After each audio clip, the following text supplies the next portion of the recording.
Pertanyaan selanjutnya dari Bapak T. Wahyono.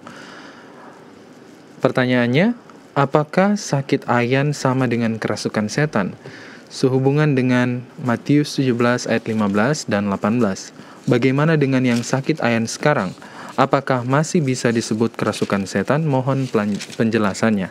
Matius 17 ayatnya yang ke-15. Saya bacakan, Pendeta. Sebentar, supaya sama-sama. Oke, saya sudah dapat juga. Oke, Matius 17 ayatnya yang ke-15.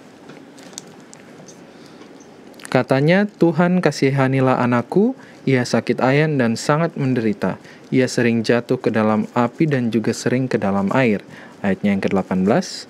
Dengan keras Yesus menegur dia, lalu keluarlah setan itu dan padanya, dan anak itu pun sembuh seketika itu juga.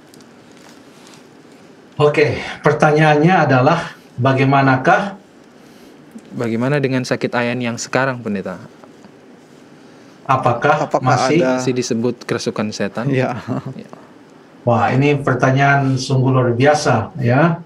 Kita harus menjawab ini dengan penuh doa supaya betul-betul kita memberikan gambaran yang tepat tentang apa sebenarnya yang dituliskan di dalam Alkitab. Coba kita lihat tentang cerita ini. Di dalam ayat yang ke-14, ketika Yesus dan murid-muridnya kembali kepada orang banyak itu, datanglah seorang mendapatkan Yesus dan menyembah. Katanya, jadi ayat yang ke-15 ini kata siapa? Kata seseorang yang anaknya sakit. Jadi kata orang tuanya, atau katakanlah kata ayahnya. Ini adalah perkataan dari ayah si anak yang sakit itu. Ayah itu berkata, Tuhan, kasihanilah anakku, ia sakit ayan dan sangat menderita.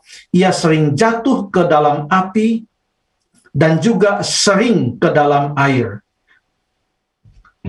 Ini seperti seorang pasien yang datang kepada dokter. Dia kasih tahu semua gejala-gejalanya. Sebelum dokternya tanya, bagaimana Pak? Apa ada rasa pegal-pegal atau mungkin ada rasa mual atau ada panaskah dan bagaimana? Sebelum ditanya oleh dokter, ini ayah dari anak ini sudah membuat dia punya diagnosa sendiri. Dan dia bahkan sudah kasih tahu, bayangkan dia datang ke dokter, langsung kasih tahu, saya sakit ini. Karena gejalanya adalah A, B, dan C. Ya, kalau seperti itu, apakah kira-kira dokter tidak perlu lagi untuk mendiagnosa pasien tersebut? Karena Yesus adalah penyembuh yang ajaib, dia adalah tabib yang ajaib, dia banyak menyembuhkan orang, orang melihat dia bukan hanya sebagai guru, tetapi sebagai penyembuh. Jadi ia datang, sudah langsung kasih tahu anak saya sakit ini. Kenapa dia sakit ini? Karena gejalanya adalah sering jatuh ke dalam api, sering jatuh ke dalam air, dan lain sebagainya. Tetapi, kalau itu pasien berkata kepada seorang dokter, saya sakit ini Pak, sebab begini-begini, tolong kasih obat. Apakah dokter langsung kasih obat sesuai dengan pernyataan pasien yang mengatakan, saya sakit ini? Tentu dokter lebih tahu. Boleh saja pasien memberitahukan gejala-gejalanya. Tapi dokter harus periksa.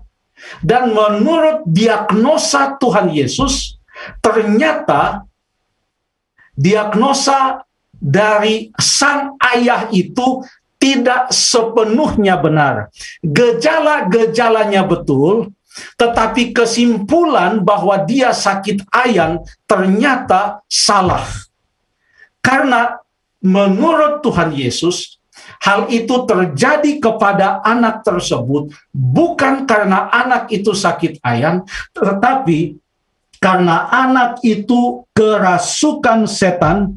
Makanya pada waktu Yesus menyembuhkan anak itu, dia mengusir setan yang ada di dalam anak itu. Dalam ayat 18, Yesus menegur dia, lalu keluarlah setan itu daripadanya, dan anak itu pun sembuh seketika itu juga.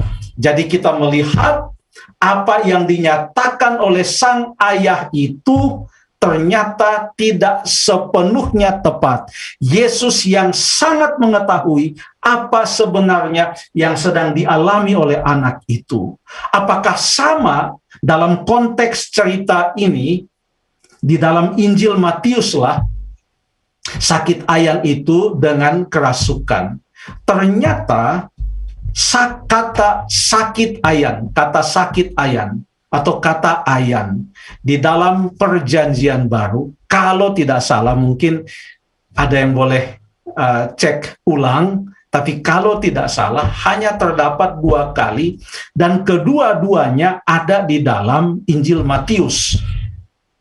Yang pertama yang sudah kita baca tadi, perkataan dari sang ayah tentang anak itu dalam Matius pasal yang ke-17 ayat yang ke-15.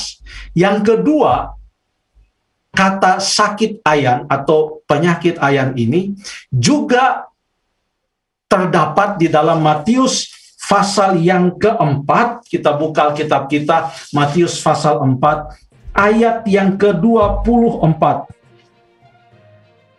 Ayat yang ke-24. Tolong dibaca Lando atau Stephen. Baik Pak Pendeta, Matius 4 ayat 24.